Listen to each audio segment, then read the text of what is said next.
அஜித் சாரை பொறுத்த வரைக்கும் பார்த்தீங்கன்னா, முதல்ல வந்து காம்படிட்டர் இல்லைன்னு நெனைக்கிறாரு. விஜய், அஜித் 2 பேரும் தான் காம்படிட்டர். ஸோ இன்னைக்கு வந்து பார்த்தீங்கன்னா, விஜய் அவர்கள் வந்து முதலமைச்சர் ஆயிட்டாங்க. இனிமே வந்து அஜித்துக்கு நேரடி போட்டி கிடையாது. இன்னைக்கு பார்த்தீங்கன்னா, விஜய் முதலமைச்சர் ஆனதுனால, அஜித்துக்கு வந்து அந்த அந்த போட்டி இல்லையே, நமக்கு ஒரு போட்டி இல்லையே, சரியான போட்டியாளர் இல்லையே அப்படிங்கிற ஒரு சிந்தனை கூட அஜித்துக்கு இருக்கிறதுக்கு வாய்ப்பு இருக்கு. வேற ஒரு வாழ்க்கை வாழணும் அப்படின்ற ஒரு ஆசை வந்து அஜித்துக்கு வந்து சமீபத்தில் வந்துருச்சு. அதனால தான் பார்த்தீங்கன்னா, இந்த கார் ரேஸு, பைக் ரேஸு, அப்புறம் இந்த மாதிரி ஃபேமிலியோட அவுட்டிங் போகிறது. இப்போ நீங்கள் பார்த்தீங்கன்னா, ஒரு 2, 3 நாளைக்கு முன்னாடி வீடியோஸ் வந்துட்டுருக்கு. தொடர்ந்து யூடியூப்லலாம் பார்த்தீங்கன்னா, அஜித் வந்து பார்த்தீங்கன்னா, கிரிக்கெட் விளையாடுற வீடியோலாம் வந்துட்டுருக்கு. ஸோ ஒரு கூல், கம்ஃபர்டபுள் மூடுன்னு சொல்லுவாங்கல்ல, ஒரு ரிட்டையர்மெண்ட் மூடுன்னு சொல்லுவாங்கல்ல. இன்னைக்கு அடுத்து ஒரு படம் பண்ணுவாரா அப்படின்னா நிச்சயமா படம் பண்ணுவார். ஆனா படம் பண்ணக்கூடிய அந்த வரிசைகள் இருக்கு பார்த்தீங்களா, வருஷத்துக்கு 2 படம், வருஷத்துக்கு 1 படம், இந்த மாதிரி பண்ணணும்னு அவர் நினைக்கல. நல்ல படமா ஒரு படம், அது வந்து ஒரு 2 வருஷத்துக்கு ஒரு படமா இருக்கலாம், 3 வருஷத்துக்கு ஒரு படமா இருக்கலாம், வருஷத்துக்கு 2 படங்கள் கூட இருக்கலாம். அது அவருக்கு பிடித்த மாதிரி நல்லா கம்ஃபர்டபுளா இருந்தால் தான் அவர் பண்ண போறாரு. ஆனா அஜித்தோட ரசிகர்களை பொறுத்த வரைக்கும் பார்த்தீங்கன்னா, எப்போ படம் கொடுக்க போறாரு, அஜித் அடுத்து எப்போ படம் அனௌன்ஸ் பண்ண போறாருன்னு தொடர்ந்து கேள்வி எழுப்பிட்டே தான் இருக்காங்க. ஆதிக் ரவிச்சந்திரனோட கமிட் பண்ணியிருக்கிறாரு, ப்ரீ ப்ரொடக்ஷன்லாம் முடிஞ்சிருச்சு, தயாரிப்பு நிறுவனம் யாருங்கிறது இன்னும் கேள்விக்குறியா இருந்துகிட்டு இருக்கு. ஸோ அடுத்தடுத்து பார்த்தீங்கன்னா, சிறுத்தை சிவாக்கு ஒரு படம் பண்ண போறாரு, அதுக்கப்புறம் பார்த்தீங்கன்னா விஷ்ணு வர்தனுக்கு ஒரு படம் பண்ண போறாரு. நிறைய பேர் லைனப்ஸ்ல இருக்காங்க. விஜய் இடத்தை வந்து சூர்யா வந்து நிரப்புவாரா, அஜித்துக்கு சூர்யா போட்டியாளரா வருவாரா அப்படின்னா. சார் வணக்கம் சார். வணக்கம். தமிழ் சினிமாவில் தவிர்க்க முடியாத இடங்களை பிடிக்கிறவங்க விஜய் மற்றும் அஜித் அவர்கள். விஜய் சார் சிஎம் ஆகிட்டாரு, அஜித் சார் ஜாலியாக படம் நடிக்காம டர்ஃபில் விளையாடிட்டு இருக்காரு. என்னத்தில் உங்களுக்கு பொறுப்பே இல்லையா, படம் நடிக்க சொன்னால் விளையாடிட்டு இருக்கீங்க அப்படின்னு ரசிகர்கள்லாம் சொல்லிட்டு இருக்காங்க. என்ன நடக்குது, ஏன் சார் அஜித் சார் ஒரு அடுத்த படம் கமிட் ஆகிறதுக்கு இவ்வளோ கால இடைவெளி? அஜித் சாரை பொறுத்த வரைக்கும் பார்த்தீங்கன்னா, முதல்ல வந்து காம்படிட்டர் இல்லைன்னு நினைக்கிறாரு. விஜய், அஜித் 2 பேரும் தான் காம்படிட்டர்ஸ். அதாவது எம்ஜிஆர், சிவாஜி, ரஜினி, கமல், அதுக்கப்புறம் ஒரு ரெட்டையர்கள் அப்படின்னா விஜய், அஜித் தான். ஸோ இன்னைக்கு வந்து பார்த்தீங்கன்னா, விஜய் அவர்கள் வந்து முதலமைச்சர் ஆயிட்டாங்க. இனிமேல் வந்து அஜித்துக்கு நேரடி போட்டி கிடையாது. அஜித் படங்கள் வரும்போது விஜய் படங்கள் போட்டியாக வரும், விஜய் படங்கள் வரும்போது அஜித் படங்கள் போட்டியாக வரும். ஒரு போட்டி இருந்துச்சு 2 பேருக்குள்ள. பார்த்தீங்கன்னா 33 வருஷமாக தொடர்ந்து போட்டி இருந்துச்சு. இன்னைக்கு பார்த்தீங்கன்னா, விஜய் முதலமைச்சர் ஆனதுனால அஜித்துக்கு வந்து அந்த அந்த போட்டி இல்லையே, நமக்கு ஒரு போட்டி இல்லையே, சரியான போட்டியாளர் இல்லையே அப்படிங்கிற ஒரு சிந்தனை கூட அஜித்துக்கு இருக்கிறதுக்கு வாய்ப்பு இருக்கு. அது இல்லாமல் பார்த்தீங்கன்னா, அஜித்தை பொறுத்த வரைக்கும் தனியாக ஒரு எப்படி சொல்ல, சுயம்புன்னு சொல்லலாம்.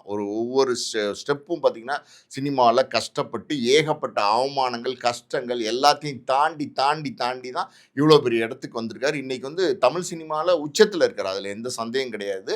ஆனால் ஒரு 55 வயசு இப்போ அஜித்தை பொறுத்த வரைக்கும் எப்படின்னா, நம்ம ஒரு 33 வருஷம் 34 வருஷம் சினிமாக்காண்டி நம்ம உழைச்சிட்டோம். நம்மளுடைய எண்ணம் சினிமாவில் ஒரு பிரபலமான நடிகராக வரணுங்கிறது, அது வந்தாச்சு, அடைஞ்சாச்சு. பணம், காசு, புகழ், பேர் எல்லாமே வந்துருச்சு.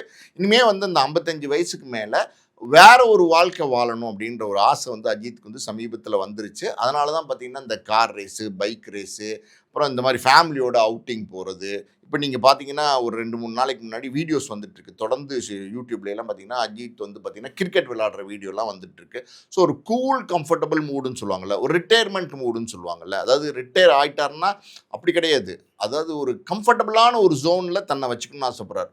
ஒவ்வொரு மனுஷனும் ஒரு பிறவி அப்படின்னா ஒரு ஒரு காலகட்டம் இருக்குது. இங்கே ஆரம்பித்து இங்கே முடியுது அப்படின்னும் போது, ஸோ ஒரு காலகட்டம் வரைக்கும் 55 வயசு வரைக்கும் பார்த்தீங்கன்னா, அவருடைய கடுமையான உழைப்பில் இவ்வளோ பெரிய இடத்துக்கு வந்திருக்காரு.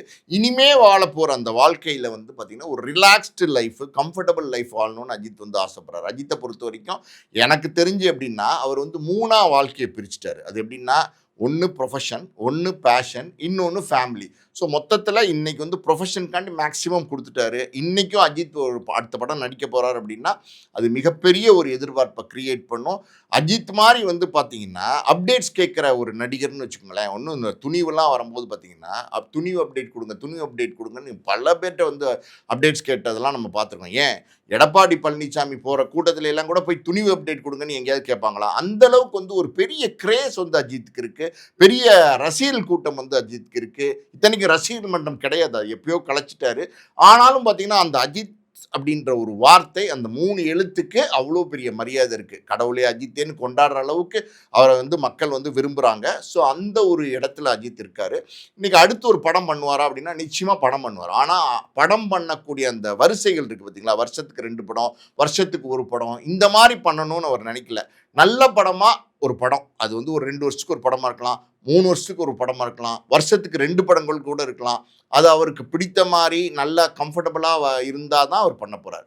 அவர் கேட்கிறாரு ரூ. 200 கோடி சம்பளம் கேட்கிறாரு. ரூ. 200 கோடி சம்பளம் அஜித்துக்கு மட்டுமே குடுத்தா காஸ்ட் ஆஃப் புரொடக்ஷன் ஒரு ரூ. 180 கோடி, ரூ. 350 கோடி போட்டா, அது அந்த பிசினஸை எடுக்க முடியுமா அப்படின்னு சின்ன சந்தேகங்கள் வந்து தயாரிப்பாளருக்கு இருக்கு. ஆனா அத பத்தி அவர் கவலைப்படல. அவர் என்ன சொல்றாருன்னா, என்னுடைய டிமாண்ட் 200 கோடி குடுத்தா நடிக்கிறேன் அப்படிங்கிறாரு. இது இன்னொரு காரணமாவும் நம்ம சொல்லலாம். எப்படின்னா, இந்த சம்பளம் கேட்டா தான் நெறைய பேர் வந்து தொந்தரவு பண்ண மாட்டாங்க. தொடர்ந்து படங்கள் நடிங்கன்னு கேட்க மாட்டாங்க. அதனால நம்ம ஒரு கம்ஃபர்டபுளான சம்பளம் கேட்போம். அதனால 1, 2 படங்கள் வரும். நெறைய படங்கள் வர்றது வந்து குறைஞ்சிரும் அப்படின்னு நினைக்கலாம். ஸோ ஒரு ஒரு ரிலாக்ஸான லைஃப்க்கு அஜித் போயிட்டாருங்கிறது நல்லாவே தெரியுது. ஆனா அஜித்தோட ரசிகர்களை பொறுத்தவரைக்கும் பார்த்தீங்கன்னா, எப்ப படம் குடுக்க போறாரு? அஜித் அடுத்து எப்ப படம் அனவுன்ஸ் பண்ண போறாருன்னு தொடர்ந்து கேள்வி எழுப்பிட்டே தான் இருக்காங்க. ஆதிக் ரவிச்சந்திரனோட கமிட் பண்ணியிருக்கிறாரு. ப்ரீ புரொடக்ஷன்லாம் முடிஞ்சிருச்சு. தயாரிப்பு நிறுவனம் யாருங்கிறது இன்னும் கேள்விக்குறியா இருந்துகிட்டு இருக்கு. ஸோ அடுத்தடுத்து பார்த்தீங்கன்னா, சிறுத்தை சிவாக்கு ஒரு படம் பண்ண போறாரு. அதுக்கப்புறம் பார்த்தீங்கன்னா, விஷ்ணு வர்தனுக்கு ஒரு படம் பண்ண போறாரு. ஸோ இப்படி நெறைய பேர் லைனப்ஸ்ல இருக்காங்க. இப்ப சமீபத்தில பார்த்தீங்கன்னா, ஒரு கார் ரேஸ் ஓட்டுற ஒரு ஒரு ஆவணப்படம் வந்து பார்த்தீங்கன்னா, ஒரு டாக்குமெண்ட்ரி தான் அது. அது வந்து தயார் பண்ணியிருக்காங்க. அந்த டாக்குமெண்ட்ரியே பார்த்தீங்கன்னா, அது பிரமாதமா பண்ணியிருக்காங்க. ஜிவி பிரகாஷ் வந்து மியூசிக் பண்ணியிருக்காரு. இன்னொரு பக்கம் ஏஎல் விஜய் வந்து டைரக்ட் பண்ணியிருக்காரு. ஸோ ஒரு ஒரு மாஸான ஒரு என்டர்டெயின்மென்ட் படமா இருக்கும். அஜித் படம் சினிமா, அதாவது வந்து முழுநீள சினிமா படம் இப்போ வரலைன்னா கூட, இந்த டாக்குமெண்ட்ரி வந்து பார்த்தீங்கன்னா, முழுசா ரெடி பண்ணிட்டாங்க. எப்ப ரிலீஸ் பண்ண போறாங்கங்கிறது இன்னும் கொஞ்சம் சந்தேகமா இருக்கு. ஆனா கூடிய சீக்கிரத்தில பார்த்தீங்கன்னா, அத ரிலீஸ் பண்ண போறாங்க. ஸோ அப்படி டாக்குமெண்ட்ரி தியேட்ரிக்கல் ரிலீஸ் தான். அதுக்கப்புறம் தான் ஓடிடிக்கு வருது. ஸோ அது வந்தாலே பார்த்தீங்கன்னா, அஜித்தோட படமே வந்து ஆடியன்ஸ் எப்படி ரசிப்பாங்களோ, அந்த அளவுக்கு அந்த டாக்குமெண்ட்ரிக்கு ஒரு பெரிய வரவேற்பு இருக்கும். ஸோ அஜித் எந்த ரூபத்தில வந்தாலும் ரசிக்கிறதுக்கு ஆடியன்ஸ் வந்து ரெடியா இருக்காங்க. அஜித்த பொறுத்தவரைக்கும் பார்த்தீங்கன்னா, நான் சொன்ன மாரி அடுத்த இன்னிங்ஸ்ன்னு சொல்லுவாங்க. Second innings. அத வந்து ஒரு கம்ஃபர்ட் ஜோன்ல வச்சுக்கணும்னு ஆசைப்பட ஆரம்பிச்சுட்டாரு. அத நோக்கி அவர் நகர ஆரம்பிச்சுட்டாரு. கம்ஃபோர்ட் ஜோன்ல இருக்காரு. Second innings. அதனால அந்த கிரிக்கெட் ஆடின அந்த ஜாலியெல்லாம் நம்ம பார்த்தோம் சார். அப்படியே ஜாலியா ஆல்ரவுண்டரா இருக்காரே சார். எல்லா ஃபீல்ட்லயுமே காலடி வைக்கிறாரே சார். அவருக்கு இன்ட்ரெஸ்ட்டுங்க. எல்லாம் ஃபோட்டோகிராஃபி இன்ட்ரெஸ்ட்டு. பிரியாணி வந்து யூனிட் ஃபுல்லா ஒரு 170 பேருக்கு சமைச்சு போடுறதுல இன்ட்ரெஸ்ட்டு.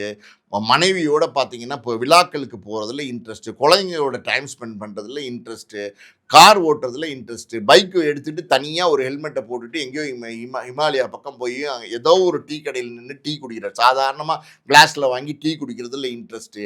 இதெல்லாம் வந்து எப்படின்னா, மனிதனுக்கு இயல்பா இருக்கக்கூடிய ஆசைகள் தான். இன்னைக்கு இப்போ அஜித்த பொறுத்தவரைக்கும் பார்த்தீங்கன்னா, நம்ம தமிழ்நாட்ல குறிப்பா பார்த்தீங்கன்னா, சென்னை மாரி இடங்கள்ல இருக்கிற மாலுக்கோ, பீச்சுக்கோ, பார்க்குக்கோ எங்கேயுமே போ முடியாது.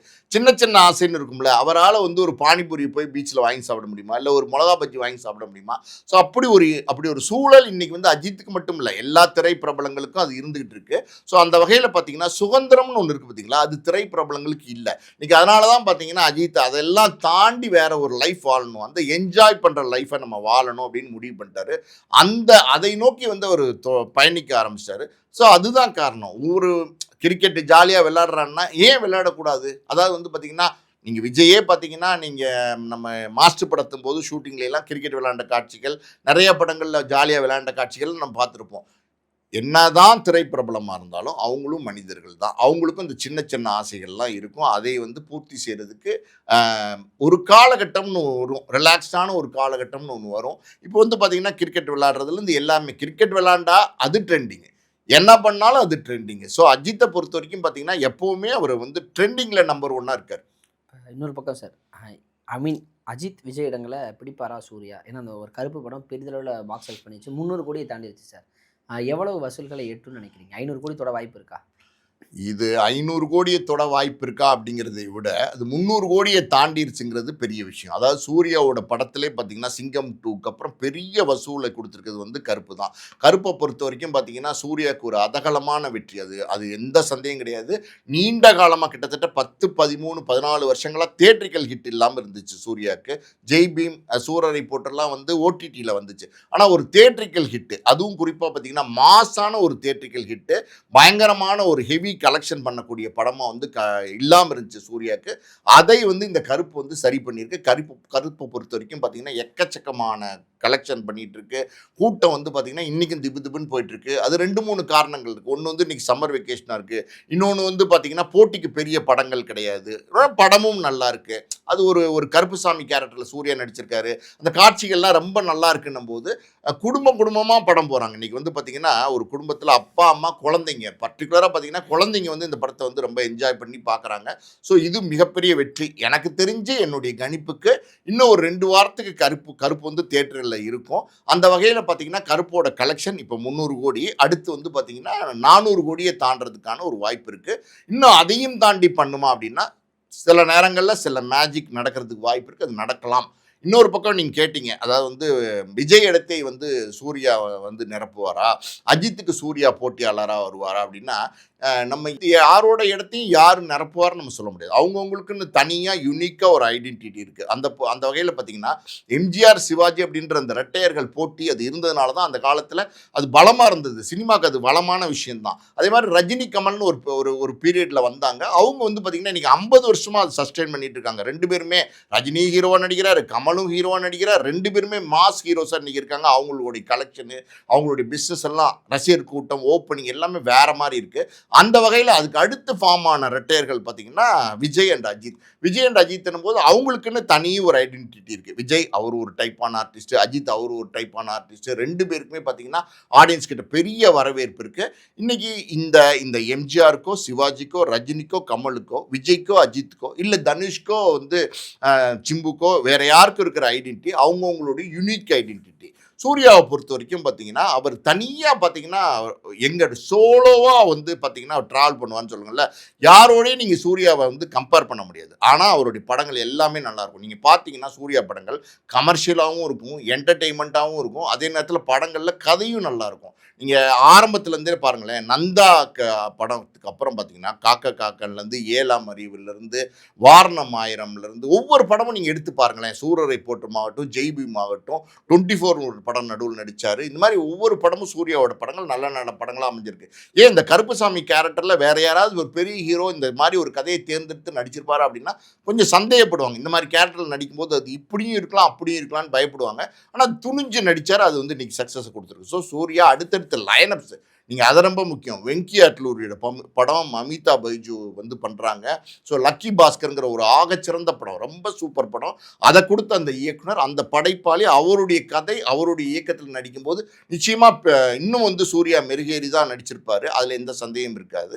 அதனுடைய மார்க்கெட், அதனுடைய பிஸ்னஸ் இப்போ அதுதான் ரொம்ப முக்கியம். இப்போ இந்த கருப்பு ஒரு 400 கோடியை தாண்டி கலெக்ட் பண்ணும் அப்படின்னும் போது இந்த கருப்பை வச்சு தான் அடுத்தடுத்த சூர்யாவோட லைனப்ஸ்னுடைய பிஸ்னஸ் இருக்கும். ஓடிடிலாம் கருப்பு ரொம்ப கம்மியான விலைக்கு கொடுத்துருந்தாங்க. 35 கோடியோ 37 கோடி தான் கொடுத்துருந்தாங்க. ஆனால் இன்னைக்கு பாருங்க அக்ரிமெண்ட்டே இப்போ அப்படி தான் போடுறாங்க. இந்த விலை இப்போ அது வந்து 100 கோடியை தாண்டினா ஒரு விலை, 200 கோடியை தாண்டினா ஒரு விலைன்னும் போது இது 400 கோடியை தாண்டுதுன்னும் போது கிட்டத்தட்ட பார்த்தீங்கன்னா அதுவே பார்த்தீங்கன்னா 35x35 70 கோடி ரூபாய்க்கு வியாபாரம் ஆகிறதுக்கு வாய்ப்பு இருக்குது. ஓடிடி கொடுக்கறதுக்கு அப்படி தான் அக்ரிமெண்ட் போட்டிருக்காங்க. ஸோ அதே மாதிரி பார்த்தீங்கன்னா வெங்கி அட்லூரியோட படமெல்லாம் ரொம்ப நல்லா போகும். இன்னைக்கு வெற்றி தாங்க சினிமாவில் பேசும். அந்த மாதிரி பார்த்தீங்கன்னா சூர்யாவோட வெங்கி அட்லூரி அது நல்ல பிஸ்னஸ் ஆகும். அதுக்கடுத்து அவர் வந்து யாரோட லைனப்பில் இருக்காரு? ஜித்து மாதவனோட லைனப்பில் இருக்காரு. ஆவேசம்னு ஒரு படம், பிரமாதமான படம். ஸோ அடுத்தடுத்து நல்ல நல்ல கதை தேர்வுகளை காவல்துறை அதிகாரி அவர் நடிக்கிறார். காவல்துறை அதிகாரி நடிக்கிறார். போலீஸ் சிங்கம் நடிச்சார் இல்லையா? அதுக்கப்புறம் நீண்ட இடைவெளிக்கு அப்புறம் வந்து அது நடிக்கிறாரு. சூர்யாக்குன்னு ஒரு தனி ட்ராக் சார். யாரோடையும் கம்பேர் பண்ண முடியும். யாரோடையும் கம்பேர் பண்ண முடியாது. யாரோட இடத்தையும் யாரும் பிடிக்க முடியாது. எம்ஜிஆரோட இடத்தை யாராவது பிடிக்க முடியுமா? பிடிக்க முடிந்ததா? சிவாஜியோட எடுத்து யாராவது பிடிக்க முடியுமா? வேற வேற டைமென்ஷன்ல அவங்க நடிச்சாங்க. ரஜினி, கமல் வேற வேற, விஜயஜித் வேற வேற. அது மாதிரி சூர்யா அவர் வந்து ஒரு வேற மாதிரியான ஒரு ஸ்டைலிஷான ஒரு எல்லாருக்கும் பிடித்த, இன்னும் சொல்லப்போனால் ஃபேமிலியோட கனெக்ட் ஆகிற ஒரு ஹீரோ சூர்யா. ஸோ அந்த வகையில் சூர்யா அடுத்தடுத்து பண்ண போகிற படங்கள்லாம் நிச்சயமாக பெரிய படங்களாக இருக்க போகுது. வாடிவாசல் பண்ண போகிறாரு, அது ட்ராப் கிடையாதுன்னு சொல்கிறாங்க. ஸோ இதெல்லாம் அடுத்து சூர்யாவை வேற ஒரு உச்சத்துக்கு கொண்டு போகும், வேற ஒரு உயரத்துக்கு கொண்டு போகும். இவரோட அவர் போட்டியா, அவரோட இவர் போட்டியா அப்படிங்கிறதுல எனக்கு உடன்பாடு இல்லை. அஜித்தை பொறுத்த வரைக்கும் பார்த்தீங்கன்னா விஜய் இருந்தார் போட்டியாளராக. அதான் சமமான போட்டியாளர்னா விஜய் அஜித் தான். இன்னைக்கு விஜய் வந்து அரசியலுக்கு போயிட்டாரு, முதலமைச்சர் ஆயிட்டார் அப்படின்னும் போது ஒரு வெற்றிடம் இருக்குது. அந்த விஜயுடைய வெற்றிடத்தை யாராவது நிரப்ப முடியுமா? யாராவது வந்து உட்காந்துருவாங்களா? நிறைய டிபேட்லாம் நடக்குது. அது நடக்கவே நடக்காது. விஜய் தான். அவருக்கான மாசு, அவருக்கான அந்த எப்படி சொல்கிறது, அதுதான் இன்னைக்கு வந்து முதலமைச்சராக உட்கார வச்சிருக்கு. ஸோ இது வந்து சூர்யா தனியாக பயணிப்பார், அஜித் அவர் தனியாக பயணிப்பார். ஸோ அவங்களுக்கான எப்படி சொல்கிறது, ஆடியன்ஸு அவங்களுக்கான ஓப்பனிங் எல்லாம் அப்படியே தான் இருக்க போகுது. சூர்யா நிச்சயமாக பெரிய இடத்த அடைவார். அஜித் அதே மாதிரி பார்த்தீங்கன்னா படங்களே நடிக்க மாட்டார்னு நம்ம சொல்ல வரல, தொடர்ந்து படங்கள் நடிப்பார். ஆனால் படங்களுடைய எண்ணிக்கை குறைவாக இருக்கும். அஜித் சாருடைய அடுத்த படம் அப்டேட் எப்போ எதிர்பார்க்கலாம் சார் மேபி? அஜித் சாரோட அடுத்த படத்தை பொறுத்த வரைக்கும் பார்த்தீங்கன்னா ஆதிக் ரவிச்சந்திரனை ஃபைனலைஸ் பண்ணி வச்சுட்டாரு. ஆதிக் ரவிச்சந்திரனோட தான் பண்ணுவேன்னு சொல்லிட்டாரு. குட் பேட் அக்லி பண்ண மைத்ரி மூவி மேக்கர்ஸ் அந்த படம் பண்ணும்போது சின்ன சின்ன கருத்து வேறுபாடுகள் இருந்துச்சு. யாரோட? ஆதிக் ரவிச்சந்திரனோட. அதனால் அவங்க என்ன சொல்கிறாங்க, நீங்கள் கேட்குற 200 கோடி நாங்கள் கொடுக்குறோம், ஆனால் நாங்கள் சொல்கிற டேரக்டரை நீங்கள் கமிட் பண்ணிக்கன்னு சொல்கிறாங்க. ஆனால் அஜித்தை பொறுத்த வரைக்கும் எப்படின்னா கேரக்டர் வைஸ் எப்படின்னா தான் ஒரு விஷயத்தில் ஸ்டிக் ஆன் பண்ணிட்டார்னா, தான் ஒருத்தருக்கு ப்ராமிஸ் பண்ணிட்டார்னா அதுலேருந்து அஜித் வந்து பின் விலக மாட்டார். அதாவது வந்து அவருக்கு காசு வருது 200 கோடி அப்படிங்கிறதுனால அவர் வாக்கு கொடுத்த அந்த இயக்குனர் வந்து விட்டு கொடுக்கவே மாட்டார். அந்த வகையில் பார்த்தீங்கன்னா ஆதிக் ரவிச்சந்திரன் தான் அஜித்தோட அடுத்த படத்தை பண்ணுறாரு. அதுக்கு அடுத்து வந்து பார்த்தீங்கன்னா சிறுத்தை சிவா. சிறுத்தை சிவாவை பொறுத்த வரைக்கும் கங்குவா தோல்விக்கு அப்புறம் யாருமே அவருக்கு வந்து தேதி கொடுக்காம இன்னைக்கு பாருங்கள் 2 வருஷத்துக்கு மேலே படங்கள் இல்லாமல் இருக்கார். இதை அஜித் கிட்ட சொல்லி மன வருத்தத்தை தெரிவிச்சிருக்கிறாரு. அப்போ அவர் சொல்லியிருக்காரு, கவலைப்படாதீங்க சிவா, நான் இருக்கேன், நீங்கள் ஏன் கவலைப்படுறீங்க, அடுத்த படம் நான் உங்களுக்கு தரேன் அப்படின்னு சொல்லியிருக்காரு. ஸோ ஒரு இயக்குனர் தோல்வி அடைஞ்சிட்டார் அப்படிங்கிறதுனால அந்த இயக்குனரை வந்து தள்ளி வைக்கவும் மாட்டார். ஒரு இயக்குனர் வெற்றி அடைஞ்சிட்டார் அப்படிங்கிறதுனால அந்த இயக்குனர் வந்து அந்த இயக்குனரோட தொடர்ந்து பயணிக்கவும் மாட்டார். அவருக்கு மனசில் படணும், அவருக்கு மனசுக்கு பிடிக்கணும். நட்புன்னு சொல்லுவாங்கல்ல, அந்த நட்புக்கு அஜித் வந்து பெரிய உதாரணம். அந்த நண்பர்களுக்கு அவர் கொடுக்கக்கூடிய அந்த முக்கியத்துவங்கிறது ரொம்ப ரொம்ப முக்கியம். ஸோ கூடிய சீக்கிரம் அஜித் படமெல்லாம் யாராவது ஒருத்தவங்க தயாரிக்க வரதான் செய்வாங்க. அது நிச்சயமாக நடக்க தான் போகுது. கூடிய சீக்கிரம் அஜித் படத்தினுடைய அனௌன்ஸ்மெண்ட் வரும். ஒருவேளை இந்த தயாரிப்பாளர் நம்ம கேட்குற சம்பளத்துக்கு வரலைன்னா அவர் குறைஞ்சி வரதுக்கு தயாராக இல்லை, அதில் அவர் உறுதியாக இருக்கார். நாமளே அந்த படத்தை எடுப்போம், சொந்த படமாக நம்ம தயாரிப்போங்கிற முடிவு கூட அஜித் வந்திருக்கிறாரு. ஆனால் எதையும் எடுத்தோம் கவுத்தோன்னு செய்ய மாட்டார், நிதானமாக யோசிச்சு செய்வார். கூடிய சீக்கிரம் அந்த அறிவிப்பு வரும். நிச்சயமா சார்.